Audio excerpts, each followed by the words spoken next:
لیکن اپنے جو ہے اپنے جامع کے ساتھ انصاف کریں، کالج کوٹ کے ساتھ انصاف کریں، باقی سب جماعتوں بالکل صحیح ہے. اور علی محمد خان صاحب، میں نے آپ کو ایک شارٹ دکھانا ہے. یہ نذیر چوہان کو اریسٹ کیا ہے، اس کے بعد سے ابھی ان کا ایک لیٹسٹ شارٹ ہے جس میں وہ شہزاد اکبر صاحب سے معذرت کر رہے ہیں. دکھائیے گا جی.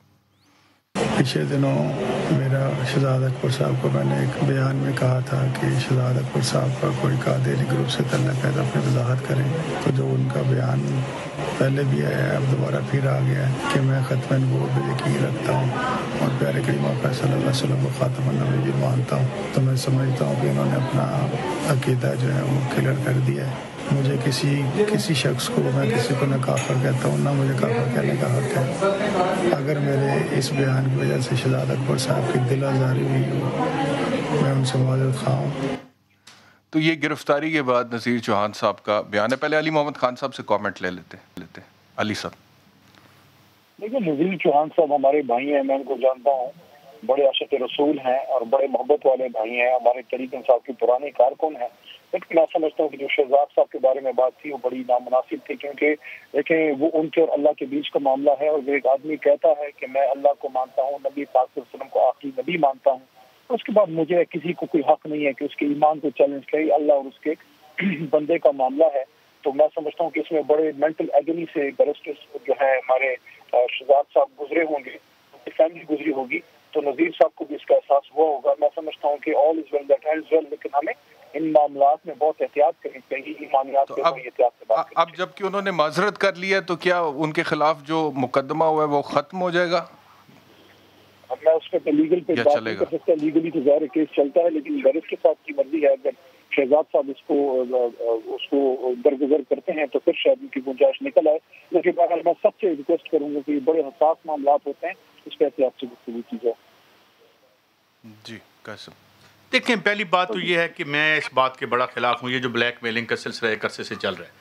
اب میرا نام سعید احمد ہے، آفیشیل میرا نام احمد ہے، اور میں کلیم کرتا ہوں تو نو باڈی ہیز رائٹ. اور جب میں کہہ بھی رہا ہوں کہ میں صحیح عقیدہ مسلمان ہوں، ملک صاحب کا، یہ جن صاحب کا نام اسلامک نام ہے، کوئی ایسی بات نہ ان کی طرف نہیں آتی کسی آدمی کی طرف سے. اگر یہ بات انہوں نے کرنی تھی، پہلی بات تو یہ ان کی گرفتاری ٹھیک ہوئی ہے یا نہیں ہوئی، یہ میرا کام نہیں ہے. اگر غلط ہوئی ہے تو انہیں فوراً رہا کر دیں. لیکن یار یہ بلیک میلنگ ہم نے عجیب شروع کر دی ہے کہ جناب فلاں بندہ جو ہے وہ ایک بندے نے نا کسی کو کٹنا شروع کرتا ہے تو انہوں نے کہا کیوں بھائی یہ کیوں مارے اس کو، کہتے ہیں جی یہ قائد اعظم کو برا بلا کہہ رہا تھا. یعنی یہ اس طرح کی جو یہ لاسٹ منٹ جین صاحب یور کنکلوڈنگ ریمارکس پلیز.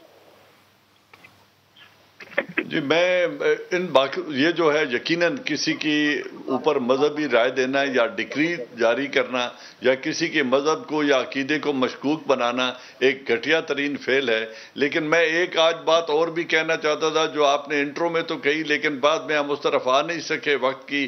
میں آج پہلی دفعہ سندھ کے وزیر اعلیٰ کو سلام کرنا چاہتا ہوں جنہوں نے یہ سم بند کر کے تمام موٹیویشن فیل ہو گئی، تمام حربے فیل ہو گئے، دکانیں فیل ہو گئیں اور تمام تر حکومت کی فیسلٹیز فیل ہو گئیں، لوگ ویکسین لگوانے نہیں آئے. آج انہوں نے وہ لینگویج استعمال کیا اور وہ طریقہ استعمال کیا ہے. آج دھکے پہ دھکا مار رہے ہیں سم بند کرنے پہ. ہماری حکومتیں نہ کالے شیشے اتروا سکی ہیں، نہ موٹر سائیکل والے کو ہیلمٹ پہنا سکی ہیں، نہ کسی اور پولیتھین بیگ بند نہیں کروا سکیں. جنہوں بھی اگر سم بند کرنے کا طریقہ اختیار کیا ہوتا تو ہم ان دو برائیوں سے بھی آگے جا چکے ہوتے.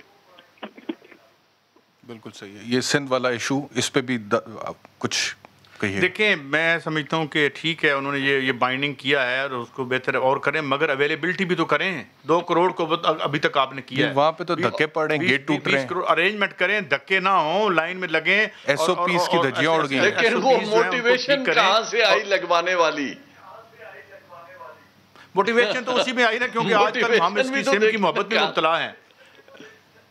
نہیں وہ لیکن میں یہ کہہ رہا ہوں کہ شروع میں جب میں لگوانے گیا جنرل صاحب تو مجھے لگا میں شاید امریکہ بہادر میں ہوں جتنا اچھے طریقے سے لاہور میں نہیں، لاہور میں پنجاب میں تو بہت اچھا ایڈمنسٹر وہ بہت اچھا. تو میرے خیال میں اور وسائل ڈالیں اور لوگوں کو منگوائیں. اور ایک اور بات بھی میں کر دوں، یہ بات اب طے ہے کہ یہاں ہم بنا سکتے ہیں 30-35 کروڑ کی ایک آتی ہے. صاحب وقت بالکل ختم ہو گیا. آپ تینوں مہمانوں کا بہت بہت شکریہ. انشاءاللہ اگلے ہفتے آپ سے دوبارہ ملاقات ہوگی. اپنا بہت خیال رکھیے.